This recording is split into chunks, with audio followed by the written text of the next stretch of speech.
You are listening to the B2B Marketing Mindset with Pete Monfre and Bill Lowell. We want to help demystify marketing to reduce risk, drive more and better opportunities, and grow your business. Are you ready to master marketing?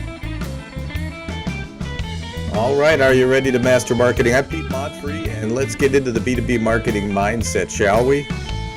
Let's turn that music down a little bit. Oh, my goodness.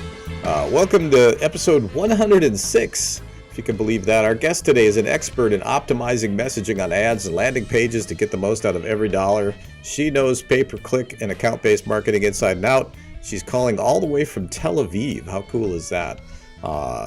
It's like the future here. But real quick, if you're seeing this video live right now, do us a big favor, hit like, comment, or share. This tells LinkedIn to spread our message farther and wider. And so to make it more fun, I will take a shot of hard liquor every time somebody hits the like button. All right, so let's get this party started. Those that know me know I don't drink at all, so it'll be especially entertaining. But really quick, let me call out our sponsor here and do a little business. We are brought to you by the Agency Founders Network. It's an invitation-only new platform for early-stage marketing services companies where you can build relationships, get advice from peers and experts, upskill, and be more strategic and solve growth challenges. You know, we're all about helping you build a seven-figure business, and you can apply for membership at agencyfoundersnetwork.com. So how do you like that? Well, actually, let us know how you like it. And so let's welcome Naomi Soman to the program. Welcome. Thank you so much for having me. Well, why don't we kick it off? We'll have you tell us a little bit about you and the kind of the problems you solve and for whom. And you were just sharing with me a kind of a new development, but tell us a little bit about you. And I'm looking forward to talking about this topic. It's very interesting to me. Sure. So I work with demand gen managers, user acquisition teams, helping them optimize their copy so they can get the most out of every dollar of ad spend. So across Google, LinkedIn, Facebook, now TikTok is becoming more and more relevant for B2B even. Making sure that when we develop creatives, it's not just a creative process, it's a very strategic process. It's very growth oriented. I do a lot of research and a lot of testing to make sure that whatever words or whatever pictures, whatever message I'm putting across on these assets, those are going to convert into trials or demos and then paying customers. Great.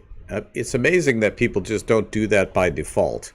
But that's one reason we do this podcast, is because a lot of folks in the marketing business don't necessarily know what they're doing. And so we're hoping that the viewers learn more about marketing and so that they can make better decisions. So that's really what we're all about. So, but this idea of buyer personas, I mean, it's an idea that's been around for a long time. You know, it used to be in the old days, you'd have an ideal client profile, and that's about where it stopped. And then personas came up, and our agency, you know, we've been in business 34 years, so we remember those days. We didn't create personas as much as we just started adding psychographic information and trying to kind of flesh out, you know, in a more personal way. But those were, I guess, the early personas, right? And now they're more, they're more editorial, I guess, now. More detailed? Well, I think that there are a lot of people who still believe in the old HubSpot model with Marketing Mary, where you can have Marketing Mary and she has 2.5 kids and she makes $89,000 a year and she lives in a suburban area and it's very demographic based. I think you have those kind of profiles, those kind of buyer personas. And then in the B2B world, it's more, okay, they work in this size company, this is their department, sort of all of the things that you would plug into LinkedIn ads to narrow down your audience. And I think that whether it's sort of demographic based or whether it's, well, Marketing Mary likes to drink this kind of coffee in the morning, neither of those are really useful, especially if you're a copywriter and you really have to understand, or you're a salesperson, you really have to understand these users inside and out in order to create assets or run demos that really convert. Well, that really, I think, where people can see themselves in it, and this is a classic, I think, story of it's the details that count. And what you kind of described, and I see those types of personas all the time. I just think they're kind of lazy, right? It's like you took the ideal client profile and just wrote some sentences around the exact same information. Not so helpful. But let's get in a little bit here, and our first talking point is, first, I think we should tell people what a buyer persona is. I know that sounds silly, but there's a lot of people that might quite not understand exactly what we're talking about. So if you don't mind, tell us a little bit more about that. A buyer What is persona, that thing? a buyer persona is essentially a description of your ideal buyer, because if you don't understand who it is that you want to attract, then the messaging you create will be very diluted. It will speak to everyone and anyone rather than speak to a specific person. So it's a way of focusing the entire team on who the ideal buyer actually is. What do they do? What do they care about? What are they struggling with? What are their relationships with their colleagues, with their managers? All of the things that make up the narrative that's related to your buying journey. That just sounds like a whole lot of work, though. Well, it is a lot of work, but it's very, very useful, especially as the company grows, because in a large company where you may have 50, 70, 100 people in the marketing department alone, if brand is operating under one buyer persona model and acquisition is operating under another, you're going to send a lot of mixed messages. So you want to figure out how to create a buyer persona that's simple enough that everyone will use it, but nuanced enough that it actually captures the elements of the person that are relevant. That's such a great point. When the bigger the team gets, the more important these sort of formalities become, and the more detail. I mean, at the end of the day, the more you can get inside the customer's head and really kind of understand them, their problems, their behavior, even like adjacent things. Where do they spend their time? What kind of media? You mentioned TikTok becoming a big deal for B2B. Now, in my mind, it's hard for me to imagine, a decision maker at a business paying attention to TikTok. And you said it's starting to become a more important medium for B2B. So is it not just kids dancing? Is that? Look, I'm just starting to explore it. But I imagine that for now it would be relevant for like a lower paid B2B, more of a product-led growth kind of company. Sure. So I worked at Monday.com for a while. Monday.com could be relevant for anyone who has a laptop, anyone who manages a team, anyone who has a small business. So I can imagine that being relevant for TikTok ads. If you're selling a $50,000 product, maybe TikTok is not the right platform yet. But I mean, I think that we're starting to see more B2B brands explore TikTok. Yeah. They have a giant user base. Like I know that we stream this program live to Twitch, and I always say for some reason, because why not? But I'm not sure if our target audience is there, but sometimes you get surprised. But we stream to lots and lots of places. And of course, every Friday it goes out to every major podcast platform. So, but that's interesting to me. I have to admit, I don't pay a lot of attention to TikTok. I'm probably not their target market, but it's there and it's big. We'll see if they outlaw it or not. I really don't think they can or will. But it's too big of a business, I think, to get around and so the company that runs it and owns it and their American counterpart, they'll figure out a way. But I think that companies need to look at all possible media outlets, and that's where I think somebody like you comes in handy, because there's just too many to really like get your head around sometime, and you're not going to be able to deal with all of them. So you got to pick the ones that are the best match for the customer. That comes back to personas, right? Who is that person, right? But you mentioned HubSpot, and so tell me a little bit more about the old HubSpot personas, which I think are still the current ones, and why they don't work as well. Well, I think the reason that they don't work well is because it makes a buyer persona more of a CV. And if you've ever hired somebody, then looking at somebody's CV is not the same as speaking to them and getting to know them in person. It may be a description of a lot of criteria, of a lot of places they've worked, or skills they've acquired, or places they've studied. But the person is so much more than their resume.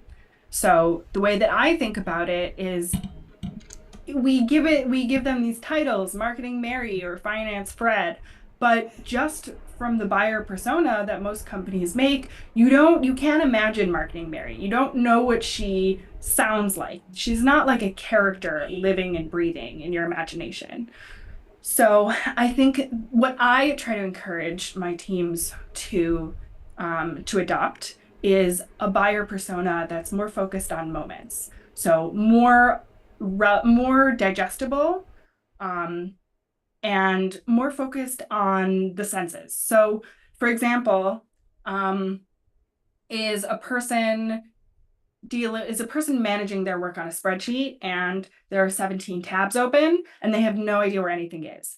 Are they communicating via email threads and there's an email thread with so many emails that you have no idea where the information is? Do you have, for a payments company, it was there were boxes of checks in the office that no one was cashing because they didn't have the resources on hand to be able to process all of those payments manually.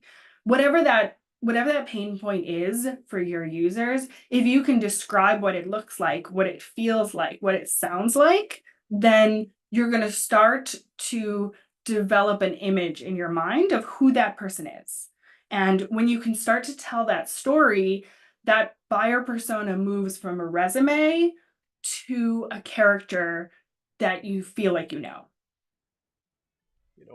Yeah, that's awesome. I think it's funny. HubSpot falls in and out of favor, it seems, every couple of years, and I know more and more people are moving away from HubSpot. And I think that has mostly to do with how expensive it gets after time. And it is, I think they've tried to become a platform that is really all things to all people. And but a lot of these sort of legacy things have stayed with it. And I agree. I think those personas there are just not detailed enough to be that useful. And it's these subtleties, right? I mean, that's what, so people can see themselves in the copy, or so that if you're running ads, that you're really nailing the problem that somebody says. Because I have this belief that companies only buy to solve a problem. And so the better that you understand those problems, or a subset of them, where people see the ad maybe at just at the right time, where they're like, oh, this is my life. I need, that's going to hit their primitive brain, and it's going to go a lot farther than something that's close but not quite right on the mark. And of course, nothing's perfect, but this type of persona that we're talking about is going to get you closer. And so, but that's interesting. So there's a new persona in town, and y'all better pay attention to it. So real quick, I wanted to tell to listeners out there, if you're listening on a podcast platform, you're only getting it in your ear holes. There's a lot more to the show than that. It's a video podcast, so you can go to b2bmarketingmindset.com right there at that address right there, and subscribe there. But you can also find the other 105 episodes of juicy B2B marketing topics. And next week, our guest is Paul Fioravanti, Fioravanti, Fioravanti, CEO extraordinaire. And we're going to be discussing how CEOs view marketing agencies and people, which I think should be very interesting, especially because Paul is quite a character. So you'll want to tune in for that. 11 o'clock every single Thursday, hell or high water. That's 11 o'clock Central Time, not Tel Aviv time. What time is it there? It is about 7:15 in the evening. Oh, man, you are putting your dinner off for this program. I think that's just very, very kind of you. So next talking point, creating story-based buyer personas that go-to-market teams will actually want to use. So teams, what is it about the way that sometimes personas are created that makes teams sort of like not want to use them? Well, I think what immediately comes to mind is this long document or this long deck with 78 different slides on who the user is and what kind of company they work in. And it's just this huge block of text. And I like to simplify that. The way that I like to do it is I like to go through sales calls and go through demo calls and sort of extract some of the examples that people actually talk about. So I document 3 different categories of moments. I document their pain points. What do they actually say about the problem that they're talking about? Are they waking up in the middle of the night? Are they tired of using manual solutions? Whatever it is. Then I document, I call it dream state, what they want their life to look like once this problem is solved. And that could be on a practical level. Are they saving time? Are they saving money? Do they feel like they're more in control? Or is it more emotional? Like my team is going to appreciate me more. Or my boss is going to praise me, whatever, or I want to see my company's name up in lights because we're an industry leader, whatever that may look like. And then any doubts or hesitations or fears that are holding them back. Are they afraid it's not going to integrate with the other systems and processes they're working with? Are they afraid their team isn't going to actually use the product? Whatever it is. So I document examples of those 3 moments, and that helps to sort of create the storyline. And then there's a couple of different elements of stories. You have the plot, which we sort of just went over, and you have the main character, which is the user. You have the assistant, which helps them solve the problem. That's the product that you're selling. And then you have the enemy, which I think is the element that people forget about most often. Now, sometimes that's the competition, but more often than not, it's whatever it is that's causing them problems. So again, spreadsheets was the example that I used all the time when I was at Monday.com. The spreadsheet was always the evil part of your life that no one wanted to deal with. It wasn't updated. There was data being deleted. No one knew where the right information was. So that's sort of an easy enemy. But you could make the enemy whatever it is. They can't find reliable information because it's sort of a complex problem. Whatever the enemy is, you should definitely include that, because what would a story be if there were no villain? That's really great. The hero's journey in the buyer persona, and I think that there's this balance. It sounds like what you're saying is there's this balance to be made between detail and complexity, but then creating documents that a team will actually use. And if you're burying them with so much information, they're a lot less likely to use it, I think. That makes a lot of sense to me. And I've seen situations where the marketing team might be working off a much more detailed version than maybe what they're distributing to the company. And so they're making judicious sort of choices as to what goes in, the documents that go out. So, yeah, that makes a lot of sense to me. A great example, too, the enemy spreadsheet. I have so many enemies in spreadsheets. So So next topic here, um, elements of the buyer persona. So there's different elements you'd stress at the top of the funnel versus the bottom of the funnel. Am I getting that right? Yeah. That's the other reason why messaging documents end up being very overwhelming, because you don't need every element of the messaging doc at every point in the funnel and for every go-to-market team member. So I try to map this on to the stages of awareness. Stages of awareness are a marketing concept where when people are buying a product, first they're unaware of their problem, then they're problem aware. They know they have a problem, but they don't know what the solution is. Then they're solution aware, then product aware. They know a couple of different products on the market. Then they're most aware and they make a decision. And so I try to map messaging points onto that process, onto that journey. So at the beginning of the funnel, like if I'm running Facebook ads on a cold audience, then I drill down on those pain points. But if I'm running a competitor campaign, like SEMrush versus Similarweb, I'm going to focus more on the differences in the product rather than the pain point, because they already know the pain point. If you serve up examples of the pain point when people are comparing two different products, then they're really not going to listen, because why they're already past that. And so that's sort of how I balance that. So at the beginning, top of funnel, focus more on, even if you're talking about social media content or blog content, you want to talk about educating them about the problem, why it's a problem, why they should care about it.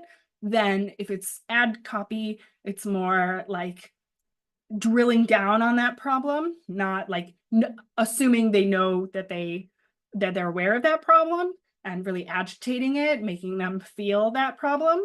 Then when they get to like a landing page stage, I focus on the benefits of the solution. Then any asset that's comparing two products or that's dealing with a user that is sort of at the bottom stages of the decision journey, then I'll focus more on the features and addressing any hesitations or concerns they may have.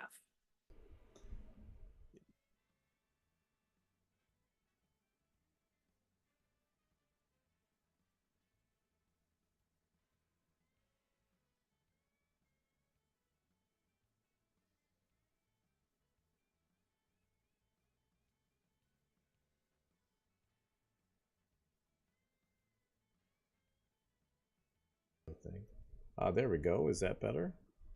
So what I was saying is that, so unfortunately the audience couldn't hear my very insightful point, um, that this is sort of an ongoing job. It's a lot of effort, but I think the payoff is conversion. So often I hear that companies are putting enormous amounts of money and effort into advertising and all different kinds of, this applies to email marketing, it applies to social marketing, it applies to everything, but they're so frustrated because they're just not getting the conversion that they need. And so then you have to think, well, is it worth the effort to actually meet your objective or not? And so marketing is a huge amount of effort, and so I think that just can't be repeated enough, because I get people that contact me all the time and they need help, and they just think that I can just push a button and solve their problem. And it's like, no, it takes effort and time and experience. And on that point, where can people find you? They can find me on LinkedIn. My name is Naomi Soman, and I would be happy to connect there. Awesome. The name's right up on the screen there. We'll tag you in the post, and reach out to her. I think she's truly an expert in this. And so interesting about the funnel. These are things that I've been in this business so long that I've forgotten everything, and which makes me better at my job, believe it or not. Like, I don't know any answers. I just know the right questions to ask. So But you mentioned testing copy, but using recorded sales calls to develop and test copy. And so there's different parts of this point here, and I'll separate them for our purposes, because recording sales calls is a boon. Like, if you're not doing that, you should be. You know, it's as powerful as role playing, which is another thing that people get all weird about role playing uh, in sales training. And it's like, it is key.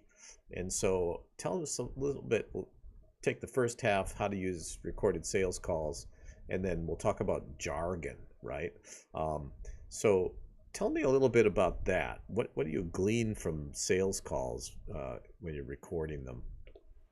Um, well, I try to pull out the pain points. Those are a lot of times, especially the discovery calls, the first 20 minutes that a salesperson jumps on a call with with a prospect. They're going to ask them what's going on in your life that led you to reach out. What problems are you having? They're going to really drill down into those points to figure out, number one, is it a good solution? Is it a good match?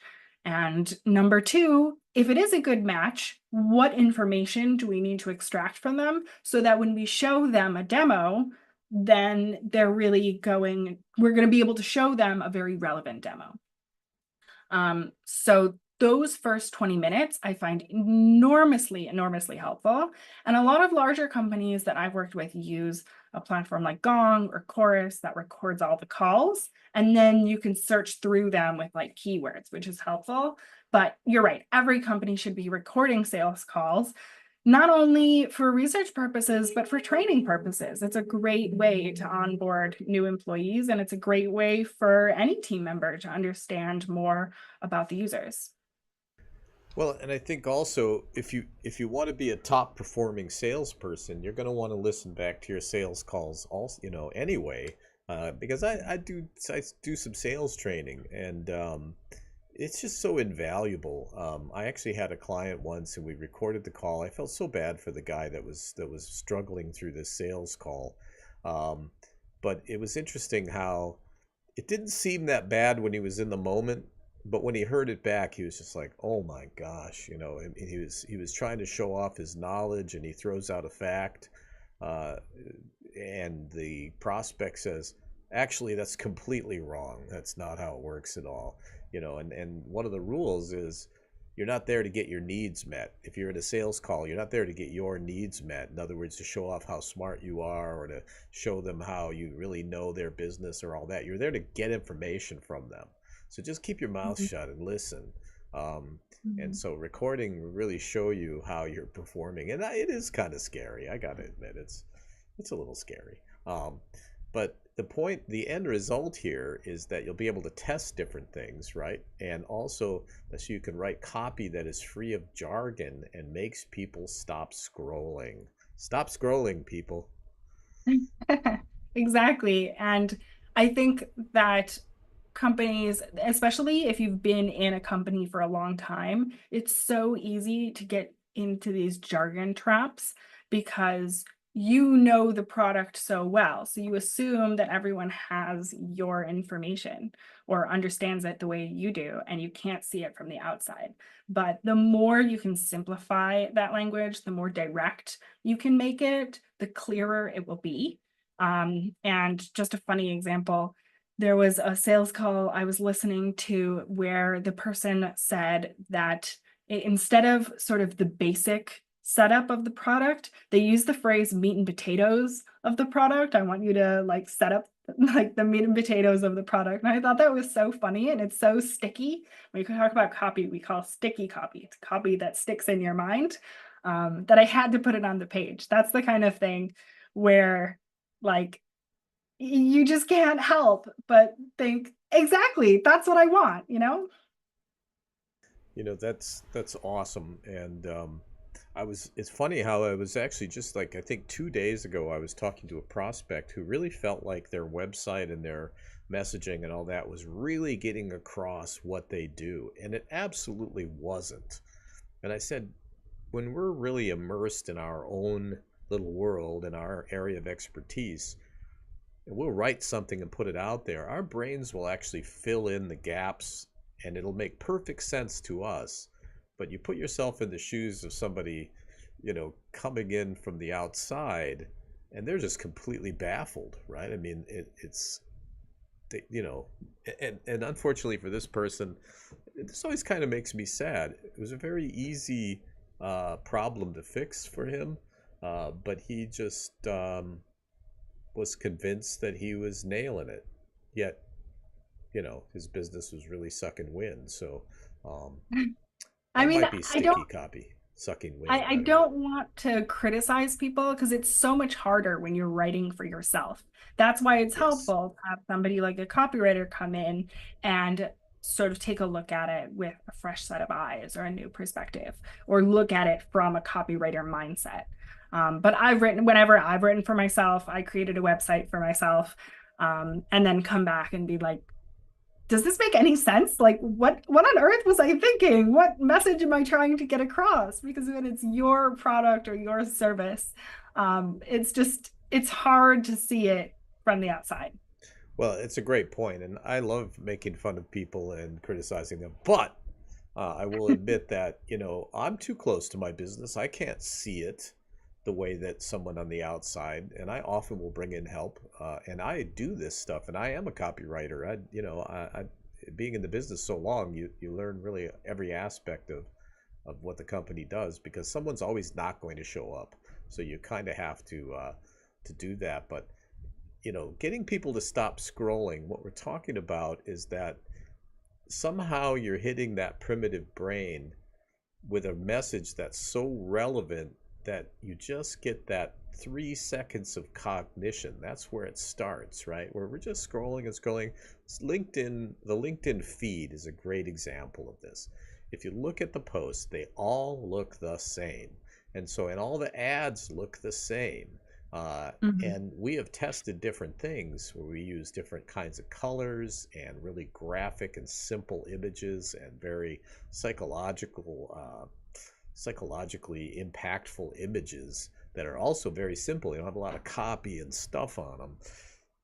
This will make people stop scrolling. And then, of course, you have a headline that really nails uh, something, a problem. So, I guess being relevant. I don't want to go into, like, there's a great book out there, Oren Klatt, Pitch Anything. He talks about how the primitive brain works. And so we're naturally just screening out 99.9% of all these messages coming and screaming at us. And it's a survival mechanism, right? And so you have to be super relevant to just get people's cognition to focus on your message for that just long enough so that you can hopefully draw them into the next level, to the next level, to the next level. A lot of times I'll write copy, like email copy, for example, that the first paragraph, its only objective is to get them to the second paragraph and so forth, right? And to get them to the landing page. And then the landing page, I always tell people, don't try to sell your wares on the landing page. All you're selling is the call to action, one step at a time, drawing them in. So I think this is a fantastic topic. It's a little wonkish, I have to admit, um, but I hope people are able to see that this is really worth the effort, and it's not something I think. I mean, you tell me. It doesn't seem like something you could just nail off in an afternoon or a week. It's something that's kind of an ongoing process, and there's research involved. Yeah, I think a lot of companies assume that they can just sit down in a boardroom and come up with the right ideas for the buyer persona. But when you really want to do it right, it's something that you do over time as you test things, as you see what messages work and what messages don't work. But I would say 3 to 6 months really actively thinking about it and discussing it and documenting your findings before you really refine it to the point where you feel like you've got it. But you're right. I mean, you can either spend the money on ads and on marketing, or you can spend the time trying to develop these personas and do the research ahead of time, either way, you're going to spend time and resources. It just matters Right. whether you want to what you want to spend it on. Well, all marketing is basically a theorem. You have this, what do they call it in the scientific method? You have your theory of what you think the answer is, and marketing's job is to put forth the best theory as to what's going to work, minimize the risk of it not working, and to try to get that message as right as possible the first time. Um, it never is usually exactly right the first time, but you're way, way ahead of somebody who's basically saying, hey, let's try a bunch of things and see what works. Okay, I hear that all of the time. And I'm just like, that is the most expensive, least efficient way possible, because you're going to go through, it could take you years to figure out what works. Bring in expertise, follow a process, and interview your customers. Do customer research, because if all your information is coming from within your own four walls, it's going to be full of your own bias, right? And what you think is true ain't necessarily so. And it's also always changing. Look how COVID changed everything. People buy differently, they think differently, they act differently, right? I always tell people, if you're still doing the same things to go to market that you were doing just 5 years ago, you're probably not hitting your numbers. You're behind the ball 100%. And marketing, it's like not only the market, but marketing itself has changed so much, especially with the development of AI. And users are more savvy than they ever have been. So the kind of simple ads that might have worked exactly 5 years ago are just not enough. The average person sees about 4,000 ads a day. So we're so used to seeing ads that we tune them out entirely. We call this banner blindness. And so we have to develop even more creative ways of getting them to pay attention without actually looking like ads. Back in the old days, there were these things called newspapers. There's crazy things like on paper and stuff. And we used to test this, and we would have people peruse a newspaper, and then we would ask them to tell us what ads they saw. Most people didn't see any ads. They couldn't recall a single ad. And it's like, well, there's a reason that print advertising doesn't really convert that well. And it's because we're tuning this stuff out. Fascinating topic. In fact, that could be a whole topic for another program, actually. And maybe we should do that. We'd love to have you back. What I'd like to do is go to final thoughts, and we're just going to run a fancy schmancy graphic real quick. And while we gather our final thoughts, we'll start with you, and then we'll wrap this up. But great stuff.